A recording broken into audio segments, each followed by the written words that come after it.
ನಿರೀಕ್ಷೆಯ ವಾಕ್ಯ ಈ ಕಾರ್ಯಕ್ರಮಕ್ಕೆ ನಿಮ್ಮೆಲ್ಲರನ್ನ ಹೃತ್ಪೂರ್ವಕವಾಗಿ ಯೇಸುಕ್ರಿಸ್ತನ ಹೆಸರಿನಲ್ಲಿ ಆಹ್ವಾನಿಸ್ತೇನೆ.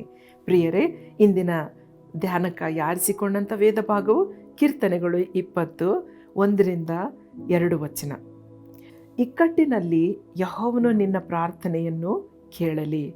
ಯಾಕೋಬನ ದೇವರು ನಾಮವು ನಿನ್ನನ್ನು ಉದ್ಧಾರ ಮಾಡಲಿ. ತನ್ನ ಪರಿಶುದ್ಧ ನಿವಾಸದಿಂದ ನಿನಗೆ ಸಹಾಯ ಮಾಡಲಿ. ಚಿಯೋನಿನಿಂದ ನಿನಗೆ ಆಧಾರ ದಯಪಾಲಿಸಲಿ. ಪ್ರಿಯರೇ, ನಮ್ಮ ಜೀವನದಲ್ಲಿ ನಮಗೆ ಸಹಾಯ ಬೇಕಾಗುತ್ತೆ. ನಾವು ಉದ್ಧಾರ ಆಗಬೇಕಂತ ಆಸೆ ಪಡ್ತೇವೆ. ಮತ್ತು ನಮಗೆ ಆಧಾರ ಬೇಕು ಎಂಬುದಾಗಿ ನಾವು ನೋಡುವಾಗ ಇವನ್ನೆಲ್ಲ ಒದಗಿಸುವಂಥ ದೇವರು, ನಮ್ಮ ಸೃಷ್ಟಿಕರ್ತನು, ತುಂಬ ನಮ್ಮನ್ನು ಪ್ರೀತಿಸುವಂಥ ದೇವರು. ನಾವು ಆತನನ್ನು ಕಾಣದೇ ಇದ್ದರೂ ಕೂಡ ಆತನ ನಮ್ಮನ್ನು ನೋಡುವಾತನಾಗಿದ್ದಾನೆ. ಈ ವಾಕ್ಯವು ನಾವು ಧ್ಯಾನಿಸುವಾಗ, ಇಕ್ಕಟ್ಟಿನಲ್ಲಿ ಯೆಹೋವನು ನಿನ್ನ ಪ್ರಾರ್ಥನೆಯನ್ನು ಕೇಳಲಿ. ನಿಜವಾಗಿ ನಮ್ಮ ಜೀವನದಲ್ಲಿ ಒಂದು ಕಠಿಣ ಪರಿಸ್ಥಿತಿ ಇರುವಾಗ, ನಾವು ಚೆನ್ನಾಗಿರುವಾಗ, ಸುಖವಾಗಿರುವಾಗ ಕೆಲವರು ಪ್ರಾರ್ಥನೆ ಮರ್ತು ಬಿಡ್ತೇವೆ. ಆದರೆ ದೇವರು, ಅಯ್ಯೋ ಇವರು ನನಗೆ ಬೇಕಿದ್ದಾಗ ನನ್ನನ್ನು ಉಪಯೋಗಿಸ್ತಾರೆ, ಇಲ್ಲಾಂದರೆ ಬಿಟ್ಬಿಡ್ತಾರೆ ಅಂತ ದೇವರು ನಮ್ಮನ್ನು ಎಂದಿಗೂ ತಳ್ಳಿ ಬಿಡೋದಿಲ್ಲ. ಆತನು ನಮ್ಮನ್ನು ಯಾವಾಗಲೂ ಪ್ರೀತಿಸ್ತಾನೆ. ಆದ ಕಾರಣ ಈ ವಾಕ್ಯದ ಪ್ರಕಾರ ಇಕ್ಕಟ್ಟಿನಲ್ಲಿ ಯೆಹೋವನು ನಿನ್ನ ಪ್ರಾರ್ಥನೆಯನ್ನು ಕೇಳಲಿ. ಯಾಕೋಬ ದೇವರ ನಾಮವು ನಿನ್ನನ್ನು ಉದ್ಧಾರ ಮಾಡಲಿ. ನಾವು ದೊಡ್ಡ ಐಶ್ವರ್ಯವಂತರ ಮಕ್ಕಳಾಗದೇ ಇದ್ದರೂ ಕೂಡ ರಾಜಾದಿರಾಜನ ಮಕ್ಕಳಾಗಿ ನಾವು ಆತನ ನಾಮವನ್ನು ಹೊಂದಿದವರಾಗಿದ್ದೇವೆ. ದೇವರ ಮಕ್ಕಳು ಎಂಬುವಂಥ ಅಧಿಕಾರವನ್ನು ನಾವು ಹೊಂದಿದ್ದೇವೆ.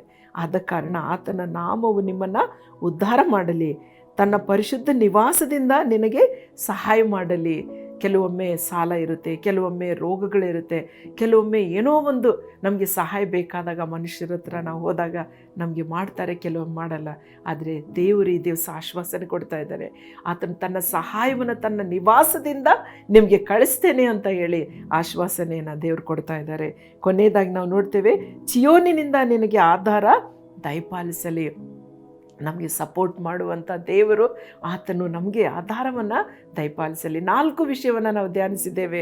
ಆತನು ನಿಮ್ಮ ಪ್ರಾರ್ಥನೆಯನ್ನು ಕೇಳ್ತಾನೆ, ಮತ್ತು ನಿಮ್ಮನ್ನು ಉದ್ಧಾರ ಮಾಡ್ತಾನೆ, ಮತ್ತು ನಿಮಗೆ ಸಹಾಯ ಮಾಡ್ತಾನೆ, ಮತ್ತು ಆತನು ಆಧಾರ ಕೊಡ್ತಾನೆ. ಹಾಗಾದರೆ ಪ್ರಿಯರೇ, ನಾವು ಪ್ರಾರ್ಥನೆ ಮಾಡೋಣ. ನಮ್ಮನ್ನು ಬಹಳವಾಗಿ ಪ್ರೀತಿ ಮಾಡುವ ನಮ್ಮ ಪರಲೋಕದ ತಂದೆ, ಹೌದು ರಾಜ, ನಿನ್ನ ವಾಕ್ಯವು ಕರ್ತನೇ ಅದು ನಿತ್ಯವಾದದ್ದು ಸ್ವಾಮಿ. ಅದು ಬಲ ಶಕ್ತಿಯನ್ನು ಕೊಡುವಂಥದ್ದು ಸ್ವಾಮಿ. ನಿನ್ನ ವಾಕ್ಯದ ಹಾಗೆ ನಾವು ನಂಬುವಾಗ ಸ್ವಾಮಿ, ಭೂಮಿ ಆಕಾಶ ಅಳಿದು ಹೋದರೆ ನಿನ್ನ ಮಾತು ಎಂದಿಗೂ ಅಳೆಯದು ಸ್ವಾಮಿ. ನಿನ್ನ ಮಾತಿನಂತೆ ನೀನು ನಮಗೆ ಸಹಾಯಕನಾಗಿದ್ದಿ, ನಮ್ಮನ್ನು ಉದ್ಧರಿಸುವ ದೇವರಾಗಿದ್ದಿ.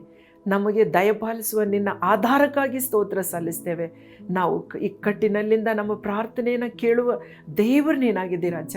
ಈ ಒಂದು ಆಶ್ವಾಸನೆಯಿಂದ ನಿನ್ನ ಸಿಂಹಾಸನದ ಬಳಿಯಲ್ಲಿ ನಾವು ಬಂದಿದ್ದೇವೆ ಕರ್ತನೇ.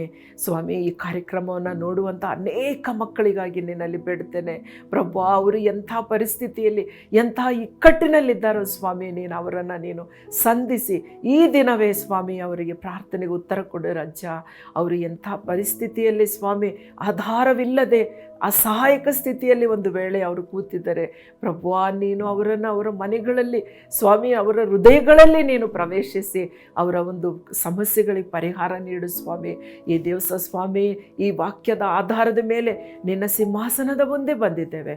ನೀನೇ ಸ್ವಾಮಿ ಎಲ್ಲರನ್ನ ಆಶೀರ್ವದಿಸಿ ಕಾಪಾಡಿ ನಡೆಸಬೇಕಾಗಿ ಯೇಸುವಿನ ಹೆಸರಿನಲ್ಲಿ ಪ್ರಾರ್ಥಿಸ್ತೇನೆ ತಂದೆ. ಆಮೇನ್.